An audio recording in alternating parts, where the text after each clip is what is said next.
ये बात उस दिन की थी। हम लोग बैठे शांति से चाय पी रहे थे जब एक खबर हम पर कयामत बनकर टूटी कि हमारे बहन जिसकी शादी हमने 3 दिन पहले की थी इस दुनिया से जा चुकी है और तो उसे दफना भी दिया गया है। ये खबर सुनकर हम लोग हैरान रह गए। मेरी माँ की हालत भी अजीब हो गई। हमें लगा ये खबर झूठी है, ऐसे ही किसी ने बात की है। हम जल्दी उस जगह पहुंचे।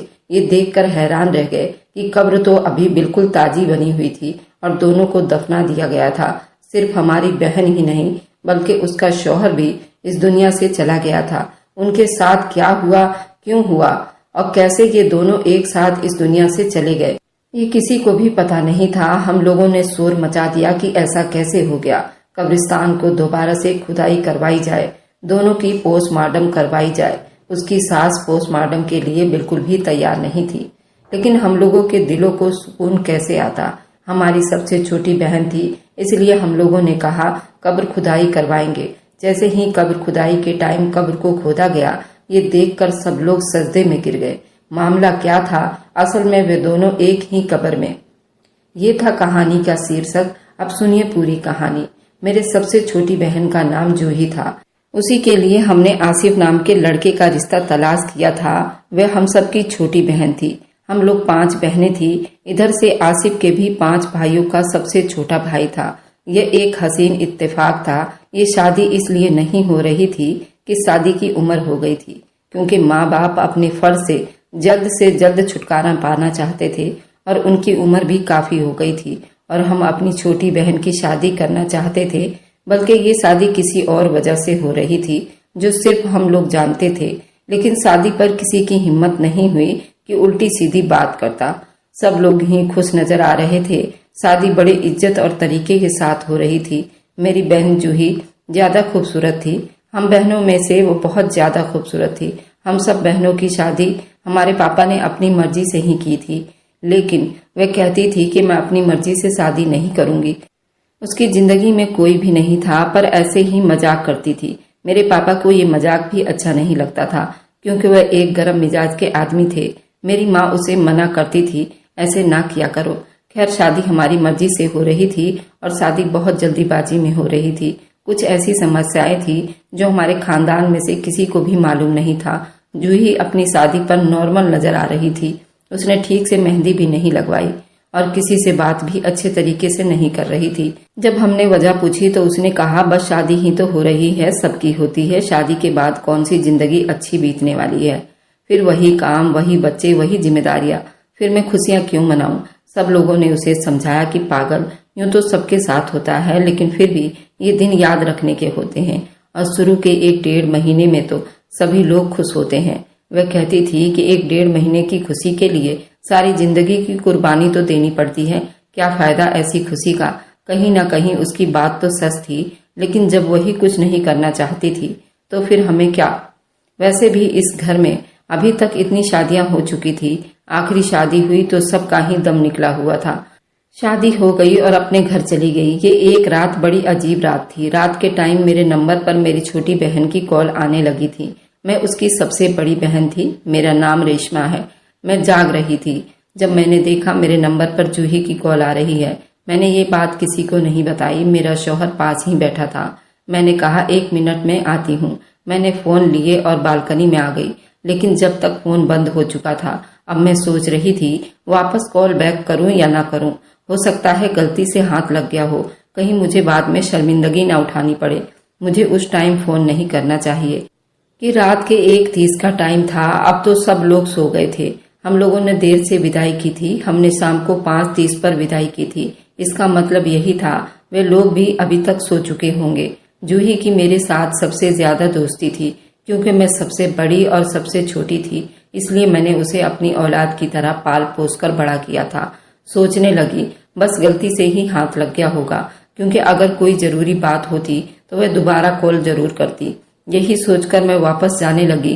फिर से कॉल आने लगी, पर उससे पहले कि मैं कॉल उठाती कॉल बंद हो गई।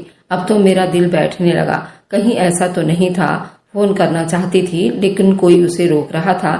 खैर, मेरे शौहर ने मुझे बुला लिया। मैंने उसे भी बताया। उसने कहा कि छोड़ो, सुबह वैसे भी हम लोगों को वहीं पर जाना है, लेकिन सुबह हम लोगों का जाने का इरादा कैंसिल हो गया।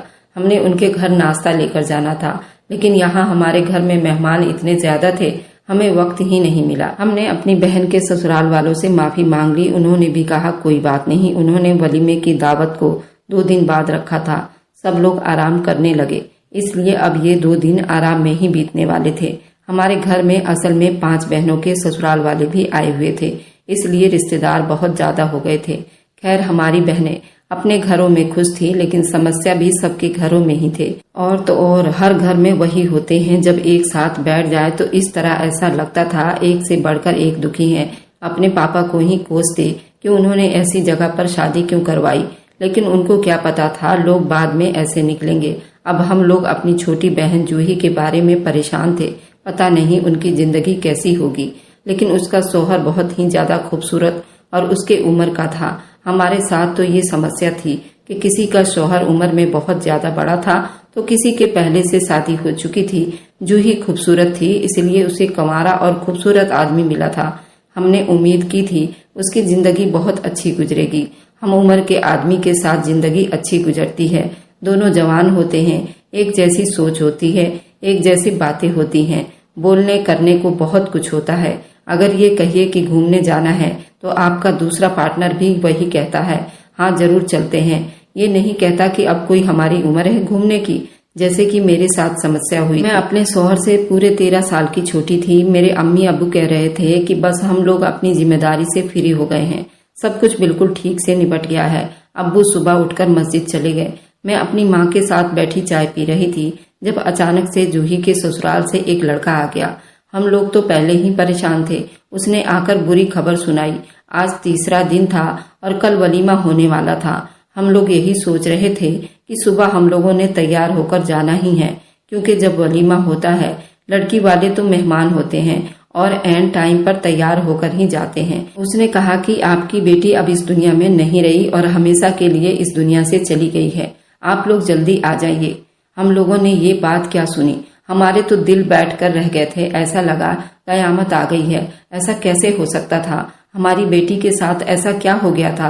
वे अचानक इस दुनिया से चली गई। हम सब लोगों ने जो भी वहां पर बैठे थे भाग उठे और बाकियों को फोन करके कह दिया आप लोग भी वहां आ जाना। हमें लगा किसी ने हमारे साथ बहुत गंदा मजाक किया है। अगर ये मजाक भी था तो हमें इस मजाक का हिसाब भी लेना चाहिए था। हम लोग बहुत गुस्से में थे। उनके घर में दाखिल हो गए और बिना दस्तक दिए ही उनके घर के अंदर घुस गए। घर को देखकर ऐसा नहीं लग रहा था कि यहाँ पर कोई मैयत हुई थी। हमारी बहन कहाँ है, किस कमरे में थी, या वे जिंदा थी? लेकिन अगर वे जिंदा थी तो उसकी मैयत कहाँ थी? हमें तो कहीं भी दिखाई नहीं दे रहा था। इसी तरह उसके कमरे में चले गए, वहां पर कोई भी नहीं था। थोड़ी देर के बाद उसकी सास भी बाहर आई और कहने लगी अच्छा हुआ आप लोग आ गए, बहुत बड़ी मुसीबत आ गई है हम पर। उसकी हालत बड़ी अजीब थी। उसकी आंखों को देखकर लग रहा था वह सारी रात रोती रही होगी। उसे ठीक से चला भी नहीं जा रहा था। एक औरत ने उसे सहारा दिया हुआ था। मेरी माँ ने कहा तारा बहन, हमने आपको बेटी दी थी, हमारी बेटी कहाँ है? आपका ये रिश्तेदार कह रहा है वह इस दुनिया में नहीं है। क्या इस आदमी की बात ठीक है? हाँ बिल्कुल, इस आदमी की बात ठीक है। इस दुनिया से वह जा चुकी है और अपनी आखिरी आराम गाह में भी पहुंच गई है। हमने कहा आखिरी आराम गाह? क्या मतलब है आप लोगों का? आप लोगों ने मैयत को भी दफना दिया? कहने लगी हाँ, क्योंकि उन लोगों की यही आखिरी ख्वाहिश थी। मैंने कहा उन लोगों की आखिरी ख्वाहिश? कैसी बातें कर रही हैं? आपको क्या हो गया है? उनसे बोला भी नहीं जा रहा था। हाँ, वह इस दुनिया से जा चुकी है। उस औरत ने हमें बैठ जाने को कहा और फिर पूरी रात की बात बताने लगी। दूल्हा दुल्हन जब कमरे के अंदर चले गए तो हम सब इत्मीनान से हो गए और अपने अपने कामों में लग गए। लेकिन थोड़ी देर के बाद ही उनके कमरे से कुछ अजीब सी आवाज आने लगी। ऐसा लगता था जैसे वे एक दूसरे से झगड़ा कर रहे हों। हम लोगों ने सोचा कि अंदर जाकर पता कर लेना चाहिए मामला क्या है। हम अंदर नहीं जाना चाहिए, इसलिए हम लोग अंदर नहीं गए। थोड़ी देर के बाद उनके लड़के की आवाज आना बंद हो गई।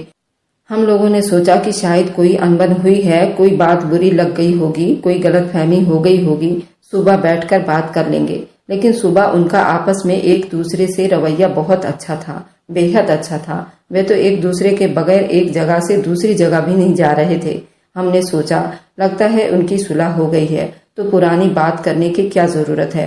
दूसरा दिन भी बहुत अच्छे तरीके से गुजर गया। तीसरे दिन तो वे लोग घूमने फिरने भी गए थे। लेकिन सुबह हुई यानी कि आज के दिन तो वे लोग कमरे से बाहर ही नहीं निकल रहे थे। अब नए नए शादीशुदा जोड़े का कमरा हो तो हम लोगों को उनको जल्दी जगाने की क्या जरूरत थी। वलीमा वैसे भी शाम का था, लेकिन फिर जब दोपहर के 12 बज गए तो हमने सोचा अब जाकर जगा देना चाहिए, क्योंकि दूल्हा दुल्हन को तैयार होने में भी बहुत टाइम लगता है। लेकिन जैसे ही कमरे पर हमने दस्तक दी, वे दरवाजा नहीं खोल रहे थे। मजबूरी में बार बार बजाने लगे और आवाज देने लगे। दोनों के मोबाइल पर फोन करने लगे। बेल भी जा रही थी, लेकिन दरवाजा नहीं खुल रहा था।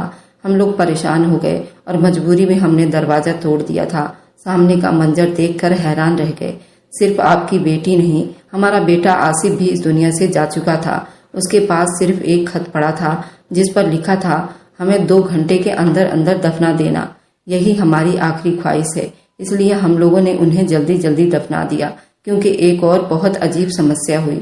उनकी मैयत से एक अजीब तरह की बू आ रही थी। पता नहीं हमारे साथ ऐसा क्यों हो रहा था। हमारे घर में तो जैसे क़यामत ही आ गई थी। कहाँ शादी को तीसरा दिन था, वलीमा के सामियाने लगाए जा रहे थे और अब मातम ही मातम थे। हम लोग भी घनचक्कर बनकर रह गए थे। पता ही नहीं चला क्या हो रहा है, कैसे हुआ ये सब। जल्दी जल्दी उनको दफना दिया गया। फिर याद आया कि आप लोगों को भी बताना जरूरी था। खुदा की कसम दिमाग ही काम नहीं किया था, इसलिए आप लोगों को देर से खबर पहुंची। जिसके जिम्मेदारी पर ये बात लगाई थी उसने भी आप लोगों को देर से बताया। ये औरत आसिफ की सबसे छोटी खाला थी। पूरी शादी में सबसे ज्यादा एक्टिव थी। सारे काम यही भाग भाग कर रही थी। उसने हमें ये सारी बात बताई। उसने कहा आसिफ की माँ की हालत बहुत बुरी हो गई थी। डॉक्टर ने उनको आराम करने के लिए कहा है। मैं उनको कमरे में सुलाकर आई हूँ। ये सब कहकर वह वहां से चली गई और हम लोग हैरान रह गए। हमने अब्बू को फोन करके ये सब कुछ बताया और अपने शौहर को भी खबर दे दी, ताकि वे सब लोग भी जमा हो जाए और यहाँ पर आ सके, क्योंकि अब मामला ऐसा था कि हमें उन लोगों पर पूरा शक था। उनकी वजह से ही कुछ हुआ होगा। लेकिन बात ये भी चौंकाने वाली थी कि उनका बेटा भी तो इस दुनिया में नहीं था। मुझे ऐसा लगता था उन लोगों ने उन दोनों को कहीं गायब कर दिया या कोई और समस्या हो गई थी। इस दुनिया में ही थे, लेकिन ये लोग झूठ बोल रहे थे। तभी तो हमें उनकी मैयत को भी देखने नहीं दिया। ऐसा भला कहाँ होता है। वे लोग क्यों इस तरह की बातें करेंगे। हमें मैयत तक पहुंचने भी नहीं दिया और जल्दी जल्दी दफना दिया। क्यों? उन्होंने खुदकुशी की थी। अगर उन्होंने खुदकुशी की थी तो फिर उसका कोई निशान या सबूत तो होता।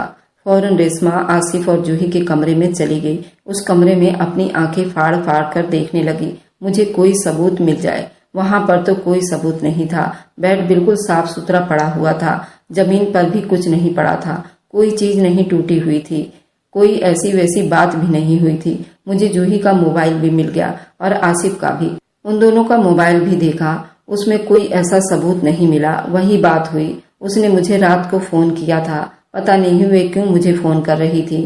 शायद उस वक्त वह मदद के लिए पुकार रही थी। मुझे ऐसा लगता कि वे दोनों जिंदा हैं, लेकिन कहीं चले गए। अब उनके घर वाले हमसे झूठ बोल रहे हैं। मैंने अपने शोहर को भी ये सब कुछ बताया। वह भी बड़ा परेशान था। उसने कहा, तुम फिक्र मत करो, मैं पता लगाता हूँ। मोहल्ले वालों से पता लगाना शुरू कर दिया।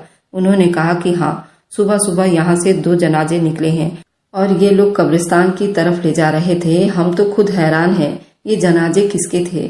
हमें लगा शायद शादी में से ही कोई गुजर गया होगा, लेकिन ये तो अभी आप लोगों की जुबान से पता चल रहा है कि इस दुनिया में दूल्हा दुल्हन नहीं रहे। क्या हो गया? वे लोग भी परेशान हो रहे थे।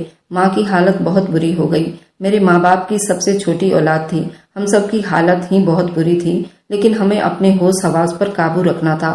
अब कहानी सुना रही हूँ, क्योंकि इस बात को बीते हुए काफी साल हो गए हैं, लेकिन मुझे अभी भी याद है मेरे दिल पर क्या गुजर रही थी। मेरी औलाद जैसी छोटी बहन इस दुनिया से चली गई थी, वह भी अपनी शादी के 3 दिन के बाद। ये कोई छोटी बात तो नहीं थी। हमें पूरा यकीन था वे लोग झूठ बोल रहे हैं। हमने कहा कि कहाँ है कब्र, हम कब्र देखना चाहते हैं। तो वे लोग हमें कब्र के पास ले गए। वाकई वहां पर 2 ताजी कब्रें बनी हुई थी। मेरे बहनोई ने पता लगाया। उसने एक कब्र खोदने वाले से पूछा। उसने कहा कि जी, हम लोगों ने सुबह ही ये कब्र बनाई है और साथ ही दूसरी कब्र भी थी, जिसे थोड़े फासले पर बनाया गया था, यानी कि आसिफ की थी। मुझे अभी तक ये समझ नहीं आ रहा था, अगर हमारी बहन इस दुनिया से चली गई थी, उसका शोहर भी इस दुनिया में नहीं था, तो उनको जल्दी जल्दी दफनाने की क्या पड़ी थी। हम लोग वापस अपने घर आ गए। उनके घर में ऐसा कोई सबूत नहीं मिला था जिससे हम निशानदेही कर सकते थे। आपस में बैठकर बातें करने लगे, रोते रोते सोचने लगे थे। कोई गुस्सा करता था, कोई आंसुओं से रोता था, कोई चिल्लाता था, कोई अपने आप को ही पीटना शुरू कर देता था। गम इतना बड़ा था कि संभाले नहीं संभल रहा था। भला आखिर हम लोग इस नतीजे पर पहुंचे कि हमारी बेटी की कब्र है तो हमें हक है, हम कब्र खुदाई करवाएंगे, हम पोस्टमार्टम करवाएंगे ताकि पता चले मामला क्या हुआ था। जहां तक मेरा ख्याल था शायद कब्रिस्तान खुदाई करना ही काफी था, क्योंकि ये कब्र मुझे झूठी लग रही थी। उन्होंने सब लोगों को अपने साथ मिलाया हुआ था, सबको रिश्वत खिलाई हुई थी, घर के नौकर को, मोहल्ले वालों को, कब्रिस्तान खोदने वाले को। लेकिन बात ये समझ नहीं आ रही थी उनको ये सब करने की जरूरत क्या थी। मेरी एक बहन ने कहा, ऐसा भी तो हो सकता है कि उनका जो बेटा आसिफ था उसने कोई बहुत बड़ा गुनाह किया हो और उसके पीछे पुलिस हो और पुलिस को वह जिंदा या मुर्दा चाहिए हो, इसलिए उसने ये सोचा हम लोग अपने आप को मुर्दा साबित कर देते हैं और दोनों मियाँ बीवी यहाँ से कहीं दूर चले जाते हैं। मैंने कहा कि हाँ, बिल्कुल ऐसी बात भी हो सकती है, लेकिन फिर सारा मोहल्ला उनका साथ क्यों दे रहा था? उन्होंने क्या सारे मोहल्ले को पैसे दिए होंगे? बात इस तरह उलझ चुकी थी कि हर बात सर के ऊपर से गुजर रही थी और एक आखिरी मोड़ था। हम लोग कब्रिस्तान खुदाई करवाते, हम करवा सकते थे। हमने कहा कि हम कब्रिस्तान खुदाई करवाएंगे और दोनों की खुदाई करवाएंगे। अगर वे आपके कुछ लगते थे तो हमारा भी तो दामाद था, हम पता लगाना चाहते हैं उनके साथ समस्या क्या हुई है। हमें लगा वे इस बात से मना करेंगे, पर उन्होंने कहा कि जैसे आपकी मर्जी। कब्रिस्तान खुदाई का काम शुरू कर दिया गया। शायद ये पहली बार हो रहा था। सुबह किसी की मैयत को दफनाया गया था और कुछ घंटे के बाद ही कब्रिस्तान खुदाई करवाई जा रही थी। वहाँ एक आदमी भी खड़ा था जो शकल से ही बहुत ज्यादा अमीर और समझदार, पढ़ा लिखा लग रहा था। जब उसने ये मामला देखा था तब वह भी करीब आकर खड़ा हो गया और मेरे शौहर से पूछने लगा, मामला क्या है? मेरे शौहर ने उससे पूछा, आप कौन हैं? तो वह कहने लगा कि मैं फॉरेंसिक डिपार्टमेंट में काम करता हूँ, मैं इस तरह के मामला पहले भी देख चुका हूँ। तो मेरे शौहर ने उसे कहा, फिर हम चाहते हैं कि आप भी मैयत का जायजा लें, आपकी बड़ी मेहरबानी होगी, हम आपको पूरी फीस भी देंगे। उसने कहा कि फीस की क्या जरूरत है, आप लोगों का इतना बड़ा नुकसान हुआ है। वैसे भी मैं ड्यूटी पर नहीं हूँ, छुट्टी पर हूँ, लेकिन थोड़ा बहुत काम कर लूंगा। कुछ नहीं होगा, मुझे पैसे नहीं चाहिए, पर मैं मामले का जायजा लेकर आप लोगों को बता दूंगा कि क्या हुआ है, क्या नहीं हुआ। मैं अपनी माँ को बार बार तसल्ली दे रही थी और कह रही थी, ऐसा कुछ नहीं है, ये कब्र खाली है, उस कब्र के अंदर हमारी बहन नहीं है, ये लोग हमसे झूठ बोल रहे हैं, अब उनका भांडा फूटने वाला है। वह कैसे चली गई और जहाँ गई है वहाँ महफूज भी है या नहीं? वह किसी मुश्किल में तो नहीं? मेरी माँ कह रही थी, अल्लाह करे ऐसा हो, अल्लाह हमसे इतना बड़ा इम्तिहान ना ले। मेरी माँ की हालत बहुत बुरी थी, इसलिए उनको गाड़ी में ही बिठा दिया गया था। हम औरतें गाड़ी के आसपास मौजूद थी, मर्द आगे खड़े थे। कब्रिस्तान खुदाई हो रही थी। मैं जानना चाहती थी क्या हुआ है, लेकिन मुझे आगे जाने की इजाजत नहीं दी गई थी, क्योंकि जैसा मैंने पहले बताया था, मेरे अब्बू बहुत ही गुस्सैल इंसान थे। वहाँ मर्दों का भीड़ लगा हुआ था, हमें आगे कैसे जाने देते। थोड़ी देर के बाद मामला रफा दफा हो गया। सिर्फ हमारे पास मैयत को लाया गया था ताकि हम चेहरा देख सके। हम फिर से फूट फूट कर रोने लगे थे। मेरी माँ भी बहुत रो रही थी। 5 मिनट बाद ही फिर से मैयत को दफना दिया गया था। पोस्टमार्टम भी नहीं करवाया गया। हम लोगों ने शोर मचा दिया था। आखिर ऐसी क्या समस्या हुई थी? जब पोस्टमार्टम की बात तय हुई थी तो क्यों नहीं करवाई गई थी? मेरे माँ बाप ने कहा, उसकी जिंदगी इतनी ही लिखी थी, बस चुप हो जाओ, नहीं तो हमारी इज्जत खराब हो जाएगी। वह इस दुनिया से चली गई है, पर हम बहुत बड़ी बदनामी ले लेंगे। अगर पोस्टमार्टम करवाएंगे तो हम सब बदनाम हो जाते। ये बात मेरी समझ में नहीं आई थी, अब्बू ने भी नहीं बताया, पर मेरे शौहर से पूछा था, उसने मुझे अंदर की बात बता दी। मुझे ऐसी बात पर यकीन नहीं था। उसने कहा कि तुम्हारी बहन और तुम्हारे बहनों ने खुदकुशी की थी। उन लोगों ने खुदकुशी करके अपनी जान दी है और खुदकुशी हराम है, इसलिए हमें पता है अगर किसी को ये बात पता चल जाती तो फिर कितनी बदनामी होती। लोग तरह तरह की बातें करते, ये दोनों मियाँ बीवी ने खुदकुशी क्यों की? मैंने कहा, लोग तो बातें करते ही हैं, लेकिन सवाल वाकई बहुत बड़ा था, उन दोनों ने खुदकुशी कैसे कर ली? वह कहने लगा, हाँ, जो फॉरेंसिक डिपार्टमेंट वाला आदमी खड़ा था उसने एक नजर देखा और कहा, ये तो खुदकुशी का केस है, दोनों ने जहर खाया है, तभी शायद कह रहे थे कि जल्दी जल्दी हमें दफना देना। तुम लोगों को इतनी सी बात समझ नहीं आती? कोई मुर्दा पड़ा है, उसके पास कोई चिट्ठी पड़ा है तो उसका मतलब यही ना कि उसने खुदकुशी की है। मैंने कहा फिर खुदकुशी करने वाले तो नोट में और भी कुछ लिख कर जाते हैं। ये सब कुछ एक छल और ड्रामा भी तो हो सकता है, लेकिन ऐसा कुछ नहीं था। मेरी बहन इस दुनिया से चली गई, हम सबके लिए एक पहेली बनकर रह गई थी। लेकिन 2-4 महीने के बाद हमारे पास असली कहानी भी पहुंच गई। असल कहानी ये थी, मेरी बहन किसी और को पसंद करती थी, सिर्फ उसी के साथ शादी करना चाहती थी। इसी तरह उसका शौहर आसिफ भी किसी और को पसंद करता था। उसके घर वालों ने भी उसकी शादी जबरदस्ती करवाई थी। मेरी बहन किसी को पसंद करती थी, ये बात सिर्फ मुझे और मेरे माँ बाप को पता थी और हम लोग उस नतीजे पर पहुंचे थे कि जल्दी जल्दी उसकी शादी करवा दी जाए। यानी वे दोनों एक ही मुकाम पर खड़े थे, दोनों ही एक दूसरे के साथ जिंदगी नहीं बिताना चाहते थे।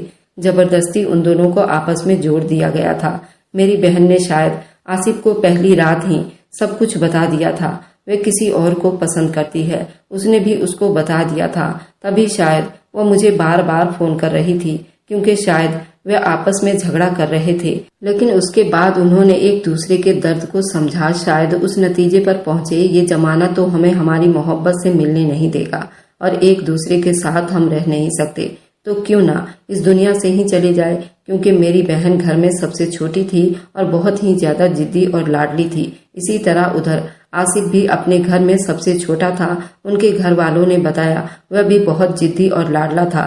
उसका किसी लड़के के साथ चक्कर था, लेकिन वह लड़की शरीफ खानदान से नहीं थी। इसलिए जब हमें पता चला तो हमने उसे सीधा कह दिया था, तुम्हारी शादी उससे नहीं होगी, बल्कि हम अपनी मर्जी से करवाएंगे। वो बहुत रोया था, उसने बहुत बातें की थी, बहुत मिन्नतें की थी, ऐसा नहीं करो, लेकिन मेरी माँ नहीं मानी थी। वह चाहते तो दोनों एक दूसरे को मिलकर संभाल भी सकते थे। दोनों के दिल टूटे हुए थे, शायद एक दूसरे को वह दोनों ही अच्छे तरीके से संभाल सकते थे, अपनी जिंदगी गुजार सकते थे। पर वे दो आशिक जो एक तरफ से मोहब्बत के गम में जल रहे थे, ये दोनों इस दुनिया से अपनी जान लेना ही बेहतर समझा। अपने आशिक से बेवफा करने के बजाय हराम मौत को गले लगा लिया। यही सारी बातें उनके जाने के 7-8 महीने के बाद हम सब पर खुल गई। लेकिन उसके बाद भी उनकी मौत का जवाब नहीं था, क्योंकि खुदकुशी हराम है और उन दोनों ने गुनाह किया था। शायद इसलिए वो पहले घर वालों के सामने बड़ी अच्छी तरीके से फिर रहे थे, ताकि कोई उन पर शक न करे। और फिर बहन जो मुझे फोन कर रही थी, वह शायद मुझे ये सब कुछ बताना चाहती थी, फिर रुक गई होगी। अगर मुझे बता देती फिर ये सब ना कर पाती। कहते हैं दुख दिखाई ना भी दे पर शामिल जरूर होता है। हर खुदकुशी करने वाले का कातिल जरूर होता है। मुझे ऐसा लगता है कि उनको रस्म और रिवाज और इज्जत और शोहरत और माँ के गुरूर और मेरी बहन को मेरे बाप के जिद ने मार डाला। जबकि इस्लाम में पसंद की शादी कोई गुनाह नहीं है। हमारे समाज में आज भी पसंद की शादी को गुनाह ही समझी जाती है। लोग करना चाहते हैं, वे कर नहीं पाते, और अगर कोई कर ले तो फिर समाज उनके लिए भी उनको गुनाही बना देती है। उनको कोई खुशी नहीं रहने देता। सारी जिंदगी बातें सुनाते हैं, अपने भी ऐसी बातें करते हैं जो बर्दाश्त नहीं हो पाती, और पराये भी खूब बातें सुनाते हैं। आप लोग बताइए कि दो मोहब्बत करने वाले के साथ इतना बड़ा जुल्म होना क्या जायज था? क्योंकि हमने उनको इस तरह का माहौल बनाकर दिया था कि इतना बड़ा फैसला उन्होंने चुटकियों में कर लिया। किसी से बता भी ना सके, किसी को अपनी समस्या भी ना समझा सके, एक दूसरे के साथ रहने का फैसला भी ना कर सके, क्योंकि दोनों ही छोटे थे, उम्र में कम थे, मासूम थे और लाडले थे। पर अब वे दोनों ही इस दुनिया में नहीं है। आप लोग भी उनकी मगफिरत की दुआ कीजिएगा। अगर आपको आज की कहानी पसंद आई है तो वीडियो को जरूर लाइक कीजिएगा और अपने दोस्तों के साथ शेयर भी कीजिएगा। और हाँ, अगर आपने अभी तक हमारे चैनल को सब्सक्राइब नहीं किया है तो जरूर सब्सक्राइब कर लीजिए। मिलते हैं हम अपनी कल की एक नई दिलचस्प कहानी के साथ। मुझ पर सदा अपना प्यार और स्नेह बनाए रखें। सभी को मेरा प्यार भरा नमस्कार दोस्तों।